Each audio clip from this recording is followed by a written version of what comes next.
Solo Sikoa acknowledges Learning Tree Roman Reigns, shares Bloodline update.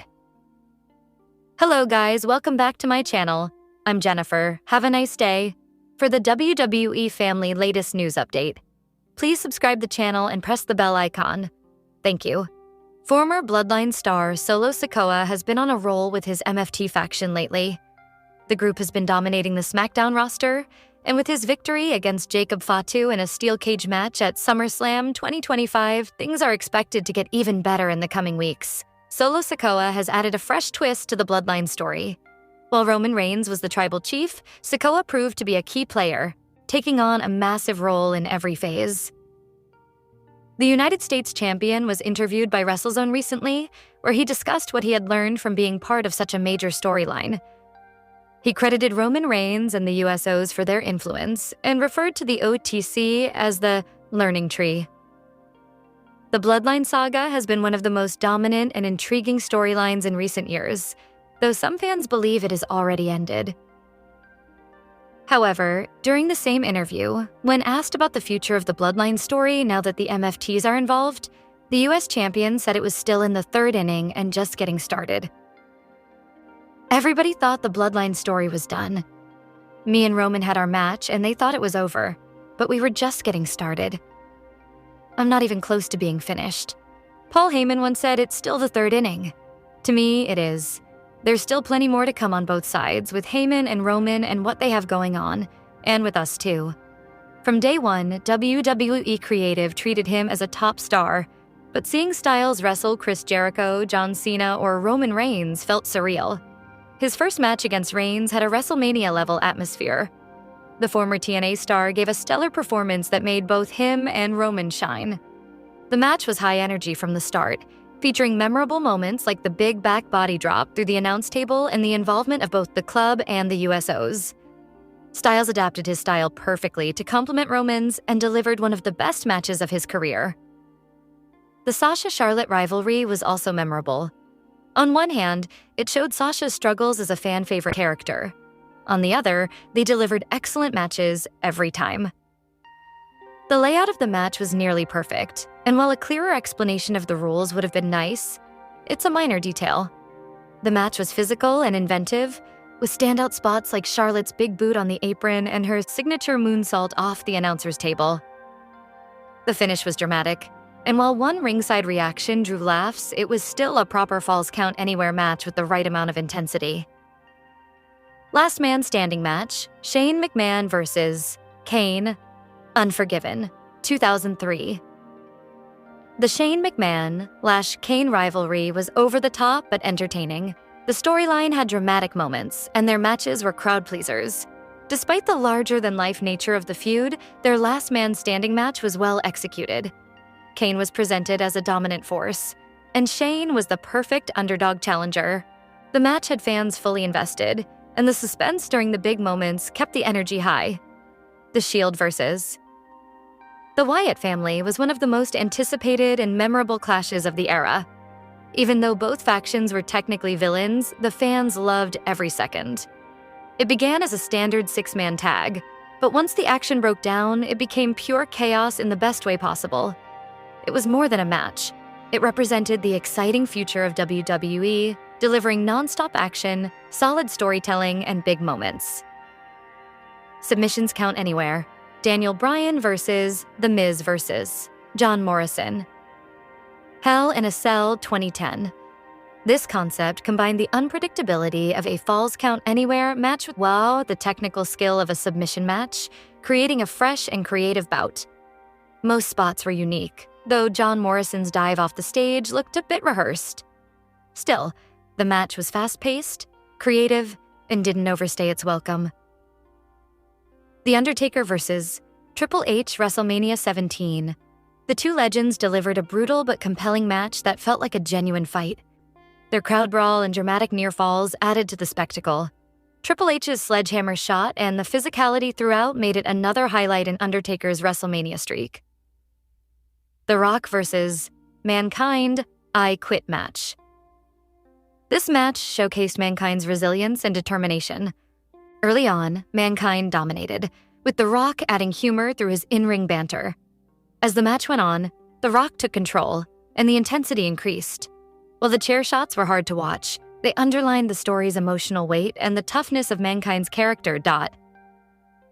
But Mankind looked like a warrior enduring so much punishment. The finish was an obvious twist, but a good one nevertheless. On television, it's pretty clear that Mankind didn't say, "I quit," but hiding his face and his reactions after shouting those words had you second-guessing that maybe he did. "I quit" matches can be hard to book, as the loser can come across as weak if the layout isn't handled correctly.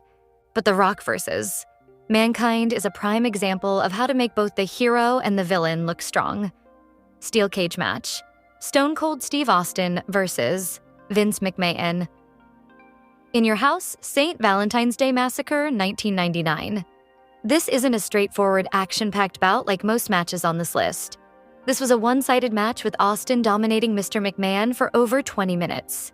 But the beauty of professional wrestling is that story and characters are often more valuable than match quality. Stone Cold was the rebellious anti-hero who wasn't afraid to challenge authority. Vince McMahon was the corporate antagonist who wanted to undermine Stone Cold's career. These characters connected so well because the story was relatable. Plus, the rivalry itself was nearly flawless. The first few minutes of Austin battling Vince around the building were exciting. Vince McMahon was born to play the role of a cowardly villain. Without his suit and his support, he was no match for the former WWE champion. The match was laid out perfectly. Well, almost. Austin dominating Vince never got boring. Vince's determination was equally great. The Big Show's debut, however, was less than impressive. The ending was puzzling. Vince McMahon had already been worn down for over 20 minutes. Wouldn't it make more sense if Show had interfered earlier in the match? In fact, Austin had this match won twice before Show appeared. Waiting until the final moments to emerge from under the ring felt like an only-in-pro wrestling twist. Even worse, The Big Show accidentally helped Austin win. Despite that unusual finish, the cage match was a strong example of what made the Attitude Era memorable. It's never going to be on the same technical level as Shawn Michaels versus Bret Hart, but not every great match needs to be a back-and-forth classic. See, Extreme Rules match for the WWE Championship, John Cena versus Rob Van Dam. One Night Stand, 2006. Who can forget the night of June 11th, 2006? The crowd reaction to John Cena was legendary. The way fans treated Cena overshadowed the match itself. This was a really good bout that moved away from the typical John Cena formula. Rob Van Dam was treated as Cena's equal, and while this match wasn't as extreme as some others on the card, it was still highly entertaining with an exciting finish. The rules for the match were a bit inconsistent. Why did the referee try to break up Cena's submission in a no disqualification match? The announcers tried to explain it, but it didn't make sense. Edge's interference also took away from RVD's spotlight. WWE still seemed reluctant to let Cena lose cleanly, whereas giving Rob Van Dam a decisive win would have been more impactful. Thankfully, this didn't hurt RVD's standing with fans. Minor issues aside, the main event for One Night Stand 2006 generated major excitement for the ECW brand relaunch. Unfortunately, the momentum didn't last long after that historic night. Last woman standing match. Becky Lynch versus Charlotte Flair Evolution. This all stemmed from the controversial heel turn at SummerSlam 2018. Lynch was already a popular fan favorite, but Charlotte Flair was the clear choice of management. Fans were growing tired of Flair, and the storyline made it seem as though she had inserted herself into another title opportunity. Despite the turn being poorly received, Lynch delivered some of the best work of her career from that point on. The first ever last woman standing match was phenomenal.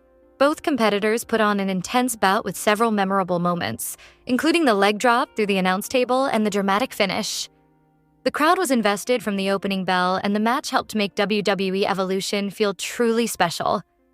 Charlotte and Becky have faced each other since their 2018 Classic, but none of those encounters have reached the same level. It may not have been the main event of Evolution, but it's a key reason the event is so fondly remembered.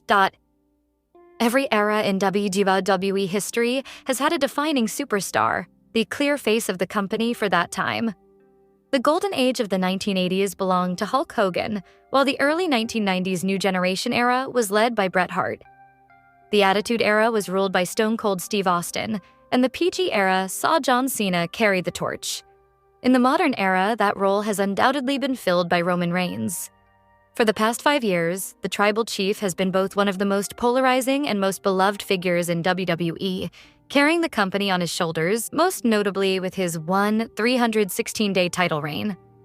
Yet Reigns credits one particular superstar for influencing this run, and even revealed that this same wrestler is his favorite opponent of all time. That man is none other than Brock Lesnar. In a recent rapid-fire interview on ESPN's First Take, the former undisputed champion didn't hesitate when asked about his favorite opponent, naming the Beast Incarnate as the one who stands above the rest. For those unfamiliar, Reigns and Lesnar's rivalry began at WrestleMania 31 in March 2015, when they competed for the WWE World Heavyweight Championship. That match is best remembered for Seth Rollins cashing in his Money in the Bank contract mid-match, turning it into one of the most surprising moments in company history. Since then, Reigns and Lesnar have faced each other on several major stages. They met again at WrestleMania 34 and later at WrestleMania 38, each time competing for the company's top championship. Their encounters at SummerSlam have also been memorable, including the 2017 Fatal 4-Way match, also featuring Braun Strowman and Samoa Joe, which is still regarded as one of the company's best multi-person bouts. Their most recent meeting came 3 years ago at the same event, where Reigns defeated Lesnar in a last-man-standing match. Adding another layer to their rivalry is Paul Heyman, who has played a pivotal role in both men's careers, managing Lesnar for years before later aligning himself with Reigns as his wiseman. Most recently, Lesnar made his long-awaited return to WWE after nearly 2 years, closing out Night 2 of SummerSlam with his signature F5 to John Cena. His extended hiatus stemmed from being named in an ongoing legal case, which kept him sidelined until WWE's legal team recently cleared him to return. With Lesnar back in the mix, it will be interesting to see if he and Reigns face each other in the ring once again. WWE has reached a major milestone, signing a 5-year, $1.6 billion deal with ESPN that will see all premium live events stream exclusively on the network, starting in 2026. This marks the end of the company's current run on Peacock, with the transition to ESPN set for next year. The media rights agreement will bring WWE's full PLE schedule to ESPN platforms, including the network's upcoming direct-to-consumer streaming service launching later this month. While the live event schedule is confirmed, the future of WWE's extensive library has not yet been disclosed. Roman Reigns believes the move is a clear sign of continued growth. The OTC, a main event fixture likely to headline many future ESPN-era PLEs, joined ESPN to discuss the move and share his thoughts. Reigns also reflected on what the deal means for fans, calling the partnership with ESPN a natural fit that will help expand the company's reach and storytelling power. With WWE now joining forces with the sports media giant, the deal marks a new chapter for the company, one that Reigns believes will only elevate the product and